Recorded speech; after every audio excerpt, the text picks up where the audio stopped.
না আমার কথা ওদেরকে বোঝাতে পারলাম না, ওদের কথা আমি বুঝলাম। শেষ পর্যন্ত বলেই গেলাম, "তুমি যদি পারফেক্ট কালার আনতে না পারো, তাহলে তুমি আমার কালারটা ধরো না।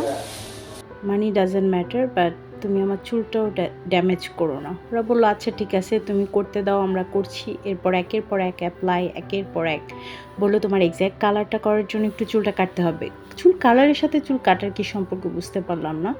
এরপর বলল, "আচ্ছা চুলটা তোমার একটু ভিতর দিয়ে কার্ল আছে, ওইটা স্ট্রেট করতে হবে।" আমি বললাম, "ওকে ফাইন, ওটাও করো, চুলও কাটো।" এই যে তারপর শুরু হলো কালার অ্যাপ্লাই করা, একের পর এক চলতেছে। তখন আমি বললাম যে, "আমি যে কালারটা চাইছি এটা আমি এর আগের বারও করেছি, তো আমি জানি এটা কীভাবে করে।" তো আমি বললাম যে, "তুমি এইভাবে করতেছো কেন?" বলে, "তুমি চুপচাপ বসে থাকো, এক্স্যাক্ট কালার না আসা পর্যন্ত তুমি কিছু বইলো না, এক্স্যাক্ট কালার আনার জন্য এটাই করতে হবে।" তো আমি যে 3 ঘন্টার কথা বলে 6 ঘন্টা বসিয়ে রাখলো, আমার টাইমটা নষ্ট করলো, আমার টাকাটা নষ্ট করলো।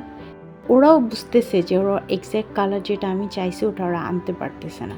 তারপরও ওরা আমার সাথে ঝামেলা করলো। আর আমার ফাইনাল কালার দেখে আমার মনটা এত বেশি খারাপ হয়েছে, আর এই খারাপটা গত 5 বছর ধরেই হচ্ছে।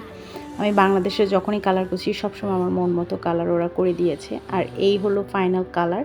আর আমি যেটা চাইছি এই কালারের সাথে কি এই কালারটা এক হইছে একটু কমেন্ট করে জানাবেন। এটাই ছিল আমার পছন্দের কালার।